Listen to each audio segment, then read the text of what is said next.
Kalesa. I am the chair of the Board of Education. Welcome to our presentation of the budget. I appreciate everybody coming out, and hopefully we have some great questions. When we do open it up for questions, if you can please write your name and address on the paper just so that we have it for our records. We're going to start off tonight just taking a look at our budget, and here we see our first slide is our 4 different schools. The reason why we do this is for our schools, our children, and we keep that in the center of all of our thoughts. Our mission statement for the Plymouth Public Schools is to challenge, inspire, and prepare students for a success in an ever-changing and complex world. All right. As I said, welcome to our presentation. We had 3 major priorities in making up this budget. And when I say we, really it was the superintendent and his team at that point, because we have yet not adopted the budget. We're waiting, of course, for, we had questions tonight during our budget workshop, and we're hoping that we have some questions from everyone here, and that way we can decide whether or not to adopt this budget at our next meeting. But those 3 priorities in our budget were to maintain our current staffing. We don't want to have to cut any positions. We don't want to have to cut any classes. We don't want to have our class sizes any bigger than they are. We don't want to have to lessen the opportunities for our students in the middle school and high school to take courses that interest them, that inspire them, and prepare them for the outside world. We want to maintain our current programs, just like I said, to make sure that our students are prepared for whatever is the next step for them, whether that be college, whether that be trade school, whether that be getting a job, the military, any of the avenues that they decide to take. We want them fully prepared.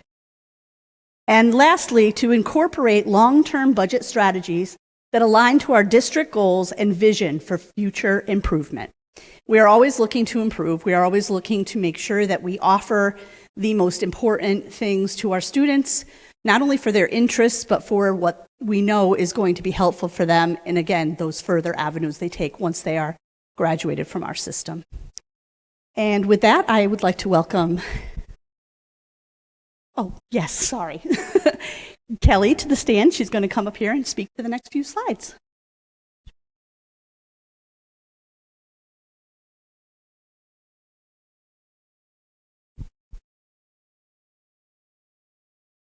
Thank you for coming out tonight. I'm Kelly Chilton. As we consider the budget this year, our focus is on aligning our spending with our board goals. And this process is really challenging because we want to ensure responsible spending, but still meeting our goals to achieve positive outcomes for our students. So our first goal is student achievement. And as with everywhere else, the district is focused on replacing textbooks at the secondary level and replacing resources across grade levels. But this is also a really exciting time in education because the science of reading has become a major focus. So Kathleen and her curriculum team have worked hard so that we can put in a brand new K-5 language arts curriculum that will help prepare our students for success in early literacy. We replaced our math curriculum a few years ago, and we're already seeing the positive outcomes of having a strong curriculum. So we're hoping to find the right reading program that will bring us forward for academic achievement. Our second goal is engagement. So over the past few years, the district has added programs that are engaging and meaningful for our students.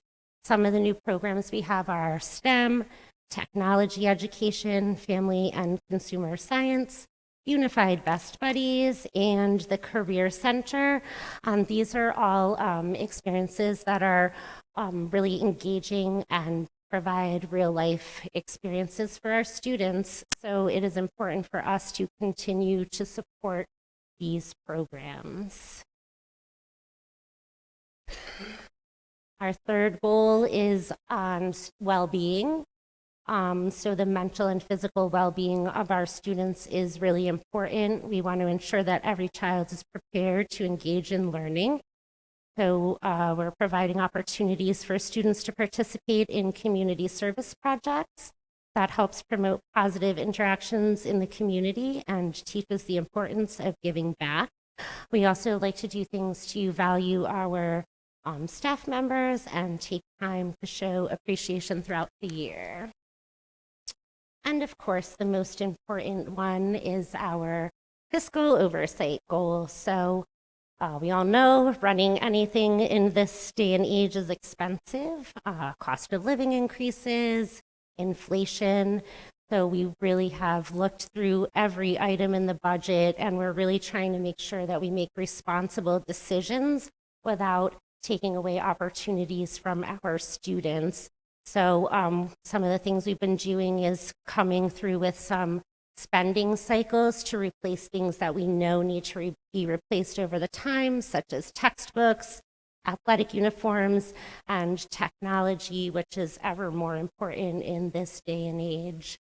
So those are our goals, looking at the budget, and what we got.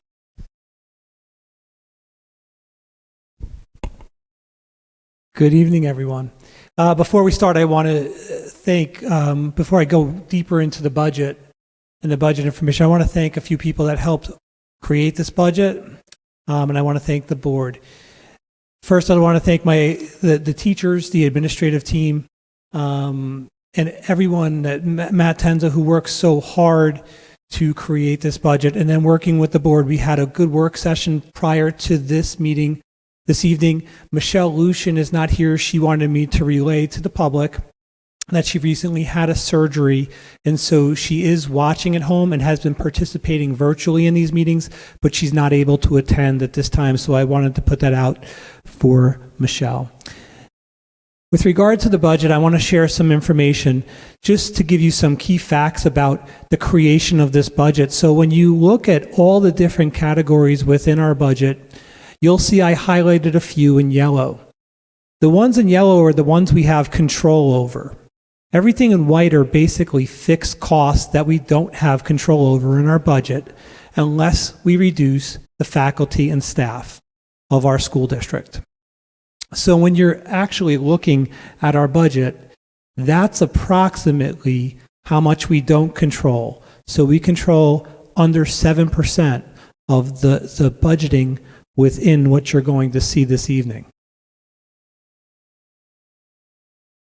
Another important piece of information is while our budget this year was $26,150,000 and change, we received an ECS grant money back to the town, $9,802,000.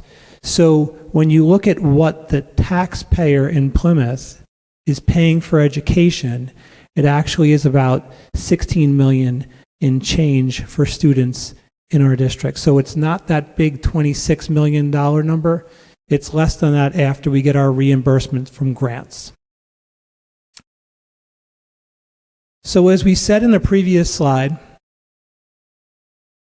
we only control approximately 7% of this budget, unless we cut faculty and staff.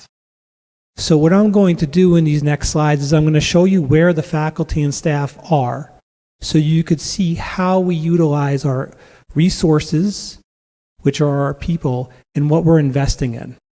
So we're going to go school by school, and then we're going to go department by department.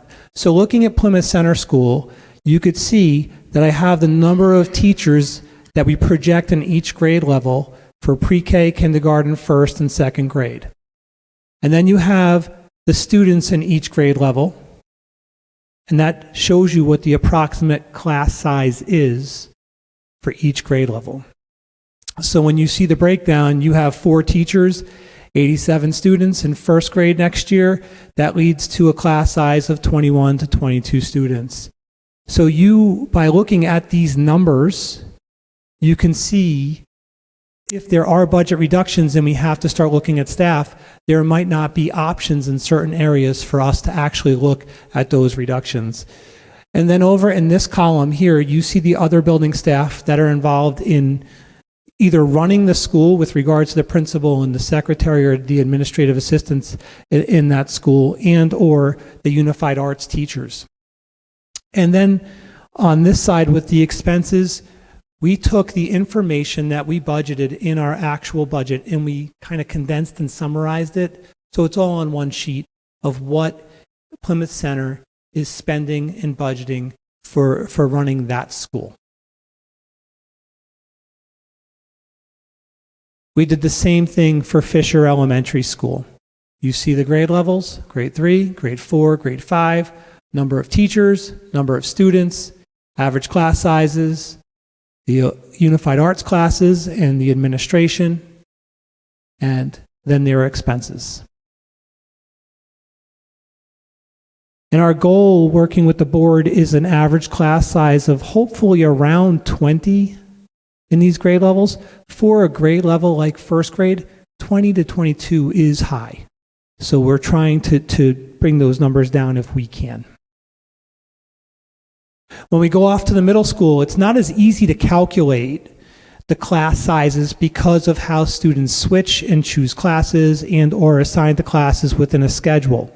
But you can see that we have one reading teacher in 6th grade, one writing teacher in 6th grade, one social studies teacher, one math teacher, one science teacher, and 111 students. When you do the math and you break them up into the number of classes our teachers contractually could teach, you're talking about 22 to 23 in a class. And you have it for 7th grade, the breakdown, 8th grade, and then you have additional electives in the middle school for students to take. And what you'll notice about the expenses is they increase with the grade levels, but you also add athletics into the mix of the budget. And then when you go to the high school, again, it even gets more complicated on trying to figure out class size because of the number of courses and sections that we offer. But you can see that we have 4 English teachers, 4 social studies, 4 science, 4 math. There's 4 grade levels. There's certifications. There's a lot of different complications that we come across. But you're looking at class sizes of about 16 to 24, depending on what class it is. But then you also notice the options and electives we give our kids increase in the high school, and also the supervision in high school and support with regard to counselors and so on. But then you see that interscholastic athletics goes up significantly at the high school level, obviously.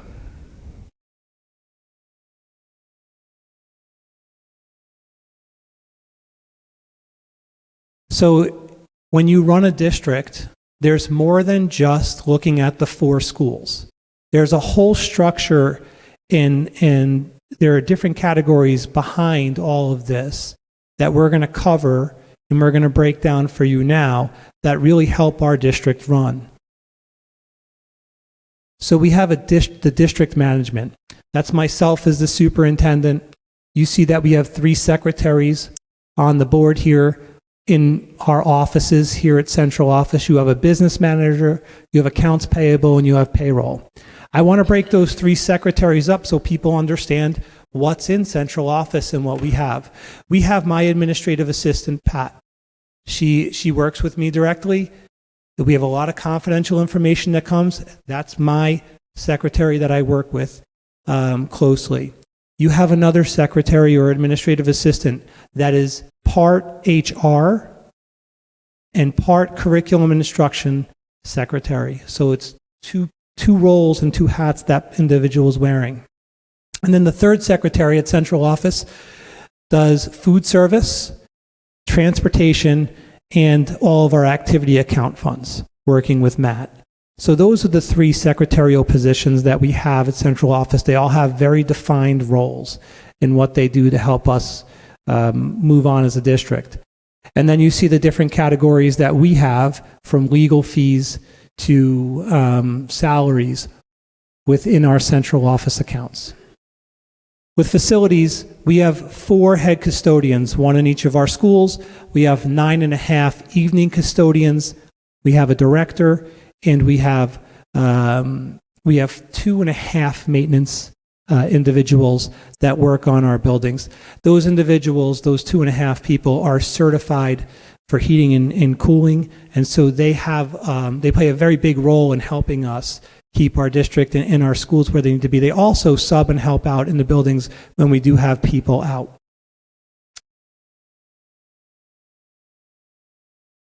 Going to transportation, when we talk about contractual obligations, we have one to our transportation company.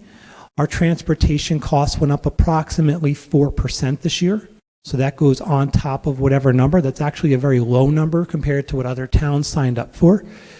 But you see the positions that we have that fall into this area of transportation and district-wide services. And you see that in diesel fuel, this number this year, it's gone down because diesel fuel last year was much higher. It's gone down. But unfortunately, with that, our tuition and fees have gone up. And as I said, so has our transportation. So have our benefits. So it's all a balancing act, the best we can do with the things that we really can't control in a lot of circumstances and situations. With curriculum instruction and technology, the main piece I want to point out to the public is that we are starting to put cycles in place that help us move forward. It's one of the board goals, and my goal in creating this budget is to look at our vision of improvement and put the things in place. Well, in order to do that, we have to put a technology cycle in place to replace the devices of our faculty and staff and our students. We now give a Chromebook to all of our 5th grade students, and they'll have that Chromebook for 5th, 6th, 7th, and 8th grade. The lifespan of a Chromebook is 5 years. We then recycle those back to our elementary school for that final year. And then when they get to 9th grade, we give them a new Chromebook, which lasts 9th, 10th, 11th, 12th grade. And then those get recycled after 12th grade to our lower grades. And so we have a cycle of purchasing, ordering, and budgeting that we've now incorporated for technology. We've also done that with regard to our textbooks. So we know that these textbooks need to be replaced after 3 or 4 or 5, 6, 7 years or whatever. And so we have them on a cycle with our curriculum instruction specialists. We did not have those cycles in place before. So that is very helpful because it kind of helps us know and predict what our budget needs to be in those areas.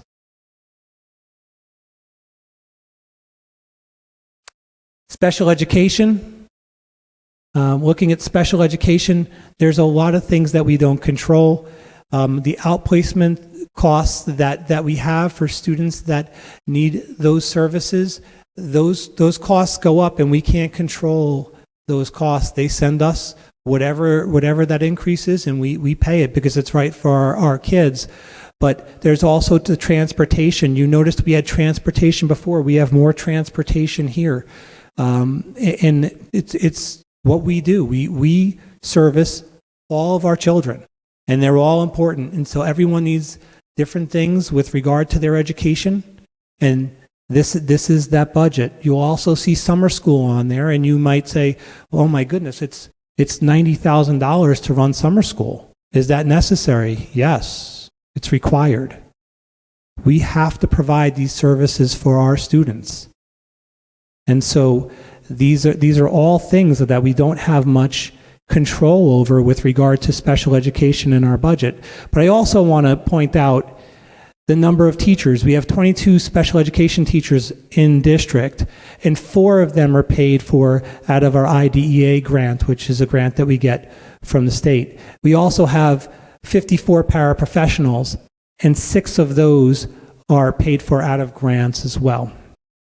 And so I think that's important for everyone to see.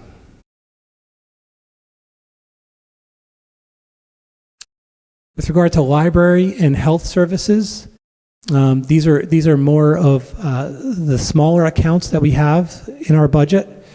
But you see that we have 2 library media specialists for our 4 schools, and we have obviously 4 nurses for our 4 schools.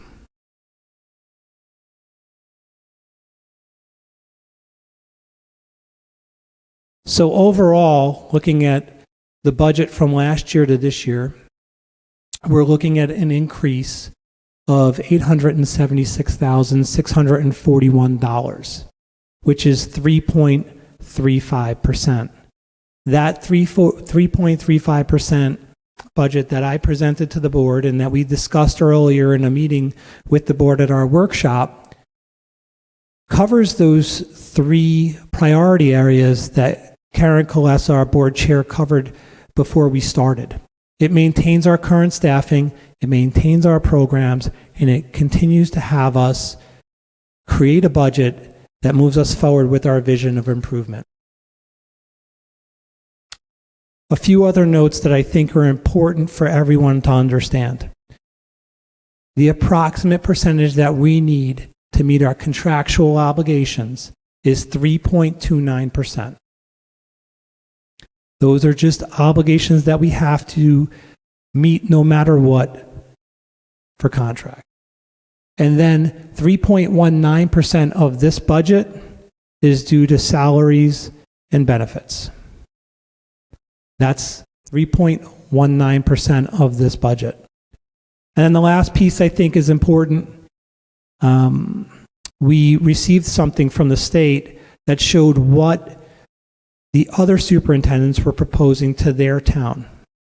And on January 29th, I ran a calculation, and the other superintendents were proposing budgets at 4.74% on average. I reran it today. I already printed the copies of this, so I didn't want to change it on this and have two different numbers out in the world. But I reran the number today. It's 4.65% is what the proposed budgets superintendents are proposing to their boards of education for adoption. So we are well under that number at 3.35%. Karen, I don't know if you want to finish it off.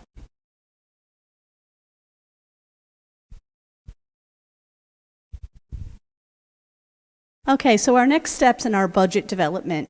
As you can see today, February 6th, we had our Board of Education budget workshop, which was rescheduled. We were supposed to have it earlier and snow got in the way. And the Board of Education budget presentation, which is where we are at right now. And then finally, well, not finally, but the next step then would be at our next regularly scheduled Board of Education meeting on February 14th, we will be adopting our budget. And then we will forward that to the town Board of Finance. And after that, we have 2 more meetings to deal with our budget, and that will be determined by the Board of Finance first. They will set their meeting, and we will attend. And then finally, the Plymouth Town Council will set their meeting, and we will attend that as well. So those are our next steps in our budget. So we thank you for coming. Like I said before, we thank you for coming. We thank you for continued support. Tonight, when we open this up for questions, it will be a little bit different than our normal public comment. We will be doing our very best to answer questions if you have them. And if we are unable to answer them, that's kind of why we have you put your name and address so that we will be able to get back to you with those answers. So that's how things will be a little bit different. If you do come to the podium and you have a question, we will do our best to answer those questions for you tonight. Okay? Thank you again. The only other piece is I talked to Mr. Kildoff from the Board of Finance, and that meeting is scheduled for March 14th at 7 p.m. at Town Hall. So March 14th, 7 p.m., the Board of Finance meeting, and that's if the board does adopt the budget at our next meeting, we send it over to the Board of Finance. That's when we'll be meeting to present to them and discuss our budgetary needs. We're opened up for questions if anyone has any questions. We just ask that you speak into the mic so that people at home that are watching or might watch this later on will be able to hear.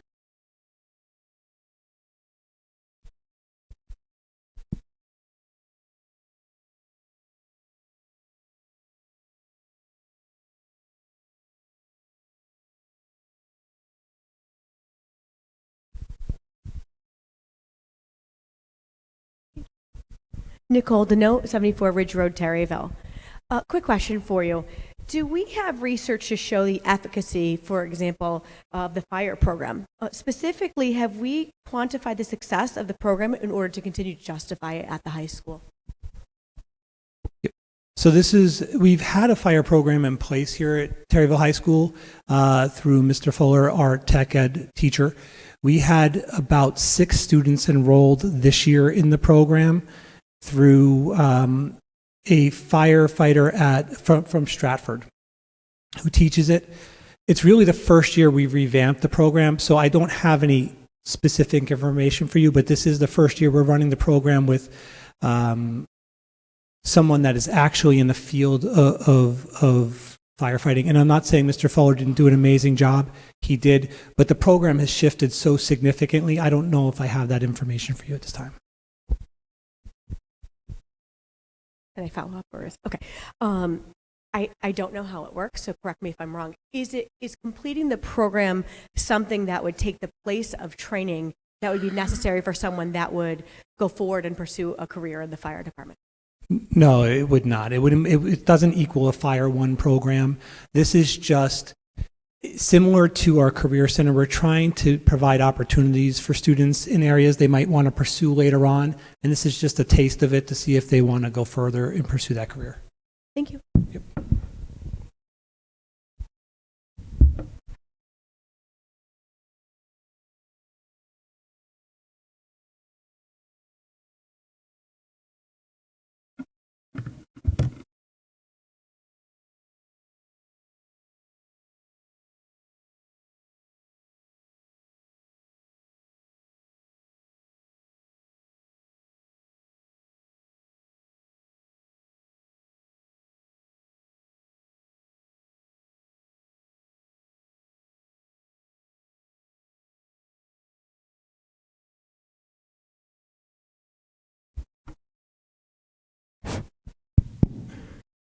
Good evening. Just a quick question. At the beginning of the budget proposal, it said new reading program K to 5. Is that a new curriculum, or is that a new reading curriculum? So the state of Connecticut is mandating that schools choose one of a few programs that they have determined to be the most successful with regard to reading. And so it would be a new reading program and curriculum that we'd be taking on because we have to through the science of reading. All right. Yeah, And to be fair, as a school district, we were ready for this and prepared for it, and it's the right time for us to make this change. do all 3 of the, you said there were 3? We had to choose one of 3? Is that what that? There's more than 3, Okay. but we've narrowed it down to 2 at this point. Are they phonics based? Phonics is a piece of that there is a component of phonics, correct? No, I wish I had it. I was in the paper a few weeks ago. There was a town in Connecticut that adopted one of them.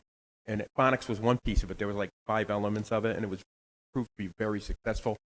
I was thinking maybe you picked that one. I don't know. I don't. Right now, we're in the process. I wish I had it. I just can't remember. We're in the process of piloting these and going to other communities. We strategically filled out a waiver last year to buy another year so we can see other towns and communities try these reading programs for themselves so we can see the strengths and weaknesses and make a better determination and a more educated determination of what we wanted to invest in. So we're ready to invest now, but we haven't narrowed down, and our teachers are looking as we speak and piloting different programs.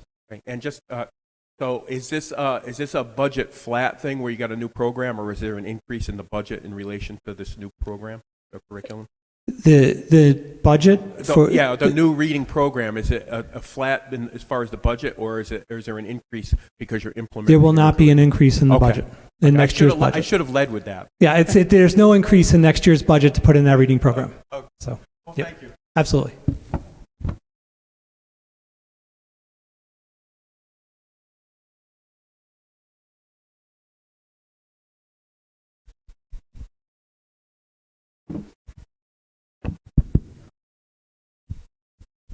My name's Nicole. I live at 75 East Plymouth Road. So we were just thinking, some of the things on there were like field trip, stuff like that on things.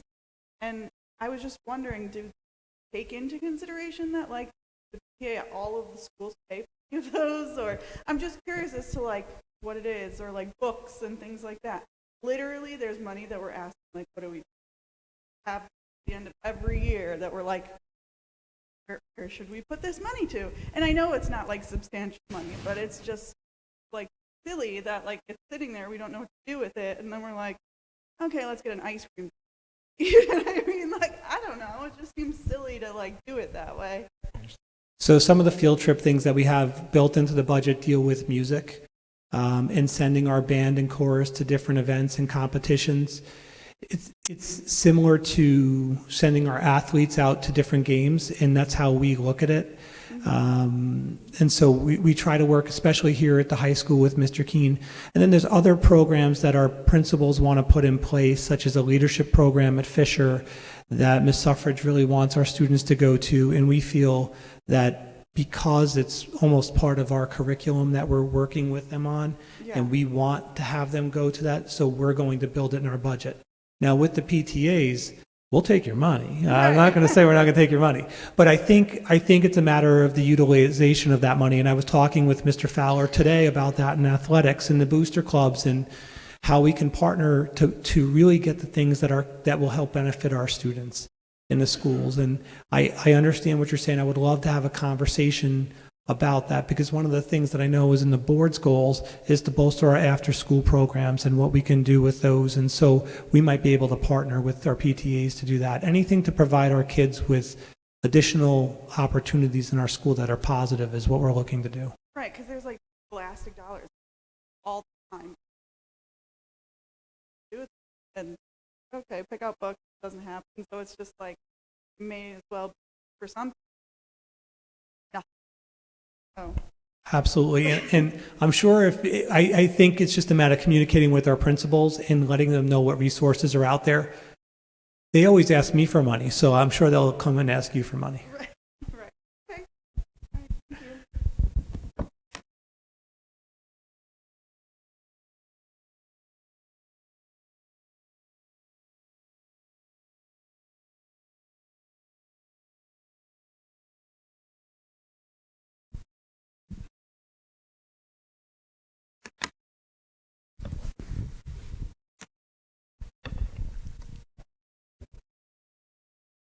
I noted one of your goals was to maintain the current staff level. But somewhere in that budget presentation, would you comment upon, I think it was in the summer school program, you're looking to have a health aide or a health teacher at each one of the schools? Is that correct? That's not I don't believe that's part of this budget presentation. I don't know where you're referring to. Well, we'll get back. Currently, you also talked about class sizes with averages. And it's difficult to calculate, but currently, this school year, are there any sections that have single-digit enrollment? In the high school, yes. There are. Absolutely. That's not abnormal for a high school this size running No, I understand. running AP courses and UConn ECE courses. You're going to run some lower enrollment classes, yeah. And do we share instruction with any other the surrounding towns for advanced courses like physics, chemistry, or No, advanced mathematics? no, not at this time, no. Thank you very much. Just to go back to clarify your health question, I just want to make sure I understand it. Maybe I misunderstood you. Were you talking about summer school? Special ed? I thought I saw it when I glanced at each one of your school programs, the program you gave. That's the one. So that's different than this. This isn't the same presentation. I know. So I know exactly what you're referring to. So in the presentation I did for the Board of Education, there were some additional slides, and some were future initiatives we would like to accomplish. And you are correct. One of the things that we put in there were additional health teachers in our schools to help support our kids. But that's not in the budget. That's future initiatives that we could look at possibly in the future. That's not tied to gender affirming, is it? There's No. not programs like that in our school system, are there? We run health programs in our school system, but I don't know exactly specifically what you're Where referring we're to. teaching kids to be called by pronouns, certain kinds of pronouns. We teach health in our schools, so I can't say we're specifically covering pronouns or not pronouns, but we do respect that out of our students because we have to. Yep.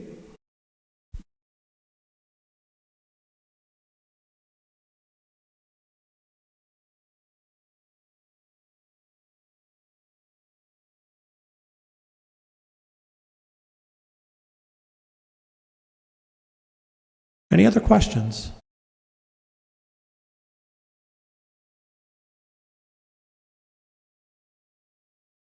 All right. Well, thank you all for coming this evening. We appreciate you coming out. We appreciate everyone watching. And if you have any questions, you could reach out to my email.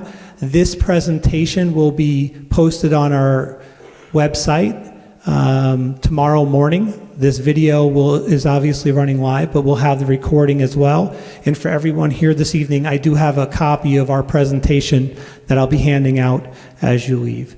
Thank you so much for coming. Drive safe.